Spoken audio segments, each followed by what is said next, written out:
நண்பர்களுக்கு வணக்கம். 2025ஆம் ஆண்டு, அதாவது விசுவாவிசு வருடம் ஐப்பசி மாதம் ராசி பலன் பார்த்துக்கிட்டு இருக்கிறோம். ஒவ்வொரு ராசிக்கும் எப்படி இருக்குன்னு பார்த்துக்கிட்டு இருக்கிறோம். ராசி பலனை எல்லோரும் அவளாக எதிர்பார்த்துட்ருக்கிறீங்க. இப்போது கன்னிராசி பார்ப்போம். கன்னிராசிக்கு எப்படி இருக்குது அப்படிங்கிறது, இந்த ஐப்பசி மாதம் என்ன நடக்கும், இந்த ஐப்பசி மாதத்தில் நீங்களுடைய எதிர்பார்ப்புகள் எது எது நடக்கும், எது எது நடக்காது, நடந்தாலும் நடக்காதனாலும் நீங்கள் நல்லா இருப்பீங்களா, சந்தோஷமாக இருப்பீங்களா, நிம்மதியாக இருப்பீங்களா இல்லையா அப்படிங்கிறத பார்க்கலாம். ராசிநாதன் புதன் அவர் நல்லா தான் இருக்கார். என்ன 2-9 மதிப்பதிகள் கொஞ்சம் பலகீனமாக இருக்குங்க. இந்த 2-9 தாங்க பாக்கியம். 2ஆம் இடம் தனம்னா என்ன, வருமானம், பணம், குடும்பம், நீங்கள் நிம்மதியாக இருக்கிறீங்களா இல்லையாங்கிறது தான் 2ஆம் பாகம். கொஞ்சம் பலகீனமாக இருக்குது. பலகீனம்னா நீச்சம் இருக்கிறாரு, நீச்சத்தில் இருக்கார். நீச்சம்னாவே நான் சொல்கிறேன், சனி பார்வையில் இருக்கும்போது, நீச்சமாக இருக்கும்போது சுக்கிரன் புத்தி ஒரு வேலைக்கு ஒருத்தருக்கு சுக்கிரன் புத்தி இப்போ நடக்குது அப்படின்னா அவனுக்கு கடன்கள் ஏற்படும், வண்டி வாகன விபத்து ஏற்படும், பண இழப்பு, பொருள் இழப்பு, நகையெல்லாம் இருந்துச்சுன்னா கூட கொண்டு போய் பேங்க்கில் வைக்கிற அமைப்பு ஏற்படும். இதெல்லாம் நடக்கும்.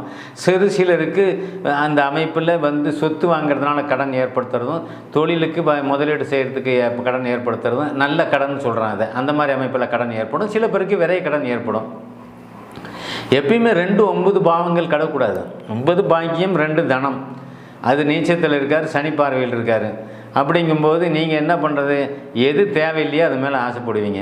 எது தேவையில்லைங்கிறது என்ன, எது தேவையில்லைங்கிறது என்ன, சில பேருக்கு தேவை தான், ஆனால் அது நடக்காது. 32 வயசு ஆகிடுச்சு, கல்யாணம் ஆகலைன்னு வருத்தப்படுறவங்களுக்கு இப்பயும் கல்யாணம் ஆகாது. சுக்கிரன் பலகீனனாவே கல்யாணம் இல்லை அப்படிங்கிறத நாங்கள் சொல்லணும். சுக்கிரன் பலகீனம், 7ல் சனி வர்றாரு, 3ஆம் இடம் பாதிக்கப்பட்டது. 3, 7, 11 தான் முக்கியம். அதுக்கப்புறம் காமக்காரங்கன்னு சுக்கிரனுக்கு நாங்கள் வந்துடுவோம். திருமண வயசை தாண்டியும் கல்யாணம் நடக்கலையா அப்படின்னா அது வருத்தம் தான். அது இல்லைன்னா நம்ம சொல்ல முடியாது. திருமணம் அந்த வயசுக்குள்ளே நடக்கணும். எல்லாருடைய எதிர்பார்ப்பும் எதிர்பார்க்குற மாதிரி நடக்கலைங்க. 20 வயசு 21 வயசில் படிப்பு முடியணும், 25 வயசில் வேலை கிடைக்கணும், 28 வயசுக்குள்ளே கல்யாணம் ஆகணும். இது லைஃபு. எல்லாருக்கும் அப்படி நடக்குதான்னா கண்டிப்பாக இல்லை. எல்லோரும் அது மாதிரி தான் எதிர்பார்க்குறீங்க. எதிர்பார்ப்பு நடக்கலனா தாங்க மனசுக்கு சந்தோஷம் கெடுது, நிம்மதி கெடுது, எல்லாமே கெடுது. எதிர்பார்ப்பு நடந்துட்டால் நீ ஜாலியாக போயிட்டு இருப்பில்ல. மனுஷன் எப்போ ஒருத்தனை பாருங்கள், எல்லாம் ஜாலியாக இருக்கான், அவன் பார்த்து படிக்காதவனாக இருப்பான். அவன் பிள்ளைங்க 2 டாக்டருக்கு படிச்சுப்படும், எல்லாம் கவர்மெண்ட்டு வேலையில் உட்காந்துக்கான்.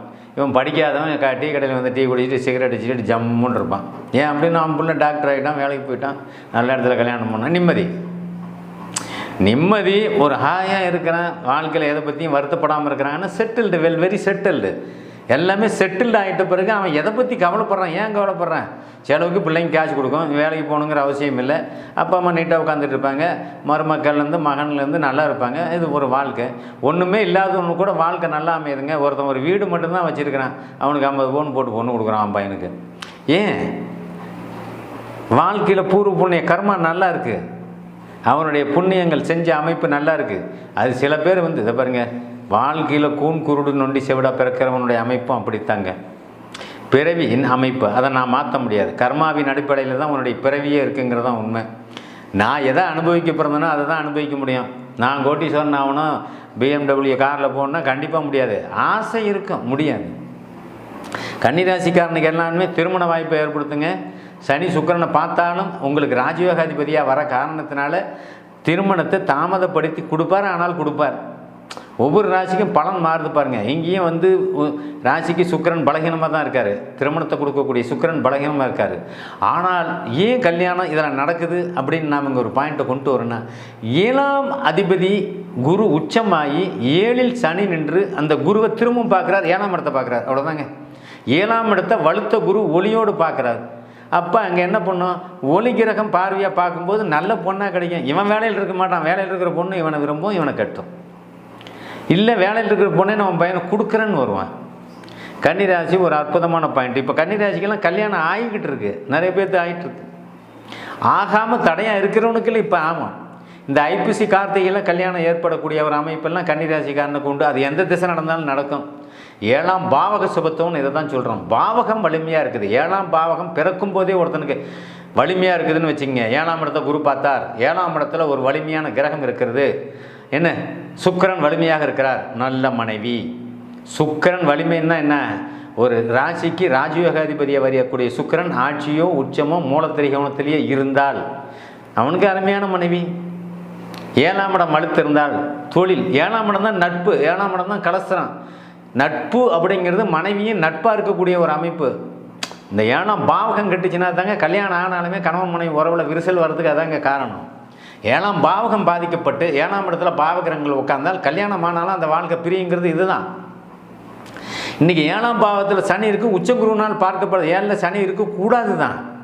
சனி எந்த இடத்துல இருக்காரு அந்த பாவத்தை கெடுப்பாருங்கிறது தான் விதி. ஆனால் அதுக்கு விதிவிலக்குன்னு ஒன்று இருக்குது. அந்த 7ஆம் பாவத்தை குரு பார்க்குறாரு, சுக்கிரனும் பார்க்குறாரு. அப்போ என்ன செய்யுது உங்களுக்கு? 7ஆம் பாவகம் வலிமை பெறுகிறது.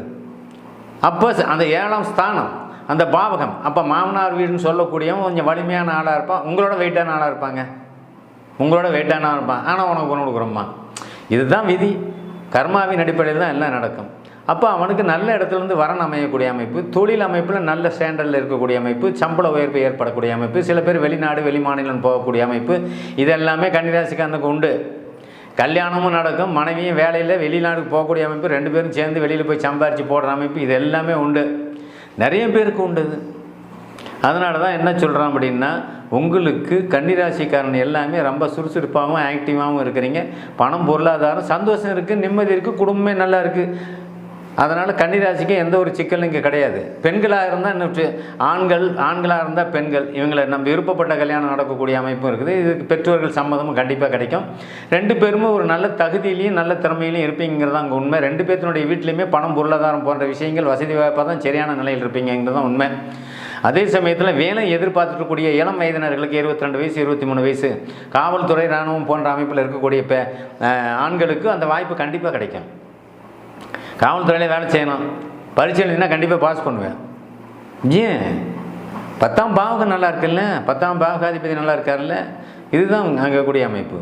உங்களுக்கு 6ஆம் ஜாதகத்தன் அமைப்பில் எடுத்துக்கிட்டோம் அப்படின்னா கன்னிராசிக்கு 6ஆம் அதிபதி குருவின் பார்வை. 6ஆம் இடம் தாங்க அரசு வேலையை குறிக்கக்கூடியது. 2, 6, 10 அரசு வேலை.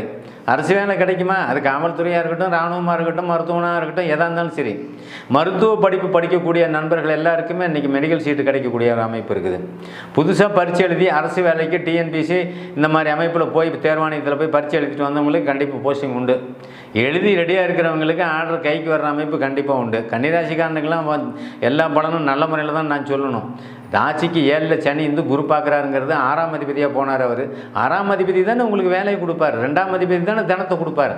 என்ன அப்போ தனத்துக்கு உண்டான அமைப்பு, வாழ்க்கையில் வேலைக்கு உண்டான அமைப்பு, இதெல்லாம் ரெடியாகி உங்களுக்கு வரக்கூடிய ஒரு மாதமாக இது கண்டிப்பாக விளங்கும். நான் வெளியில் எனக்கு அரசு வேலை பிடிக்கல, நான் சாஃப்ட்வேர் ஐடி இந்த ப்ரைவேட் ஜாப்பு இதோட அதிக சம்பளத்துக்கு நான் போகலான்னு நினைக்கிற நண்பர்களுக்கும் அதிகமாக அந்த வேலையும் அங்கே கிடைக்கக்கூடிய அமைப்பு உண்டு. வீட்டில் அப்பா அம்மாவை பார்த்துக்கூடிய அமைப்பு உண்டு. சுக்கிரன் பாதிக்கப்பட்டார், சனியினுடைய பார்வையில் இருக்கிறார். 4ஆம் இடம் பாதிக்கப்பட்டிருக்க காரணத்தினால அம்மாவுக்கு நோய், மருத்துவ செலவு இதெல்லாம் கொஞ்சம் பார்த்து செய்யுங்க. அம்மாவுக்கு உடம்பு சரியில்லாமல் போகும். அம்மா தான் கூடுதலாக என்ன ஒரு கூடுதலான ஒரு பாதுகாப்பை கொடுக்கக்கூடிய தாய் என்கிற தெய்வத்துக்கு ஒரு உடல் சீராக இல்லை அப்படிங்கிறது ஒரு பாயிண்ட் இங்கே பண்ணும்.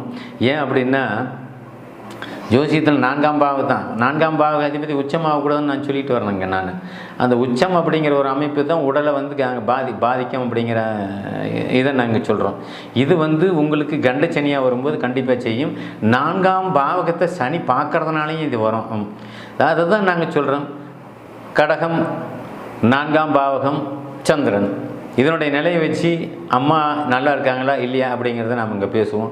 அந்த அமைப்பில் இன்றைக்கி கன்னிராசிக்காரர்களுக்கு அம்மாவுக்கு கொஞ்சம் உடல்நலம் பாதிக்கும். அது பாருங்கள், அது சரியாக போயிடும். ஒரு சிலருக்கு தசாபுத்தி அமைப்பில் கூடுதலான செலவு கொடுக்கும். ஒரு சிலருக்கு செலவு கொடுத்தாலும் நல்லா இல்லாத அமைப்பையே பண்ணிக்கிட்டு இருக்கேன். அது கொஞ்சம் பார்த்துக்க வேண்டிய விஷயம்.